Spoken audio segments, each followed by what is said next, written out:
आपण सर्वजण खाण्यासाठी भाजीपाला हा वापरतो, पण याच भाजीपाल्यावर शेवटची फवारणी कधी झाली आहे हे आपल्याला माहीत नसतं। तर आजच्या व्हिडिओमध्ये आपण असे 3 उपाय पाहणार आहात ज्यामुळे भाजीपाल्यावरील औषधाचा अंश हा 100% कमी होईल। नंबर 1 चा उपाय आहे भाज्या धुणे।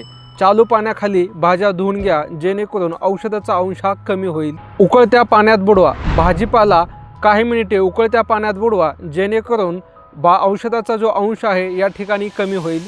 विशेषतः जर भाजीपाला जास्त औषधाच्या संपर्कात आलेला असेल तर हा उपाय योग्य राहील। तिसरा उपाय म्हणजे व्हिनेगार किंवा सोडा वापरा।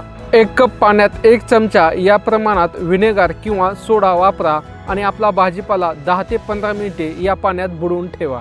नंतर चालू पाण्याने व्यवस्थित धुवून घ्या। यामुळे पण आपल्या भाजीपाल्यावरील औषधाचा अंश हा कमी होतो। भाजी करण्यापूर्वी आपण जर अशा प्रकारे काळजी घेतली तर जे काय औषधाचा अंश आहे ते कमी होण्यास नक्कीच मदत होईल।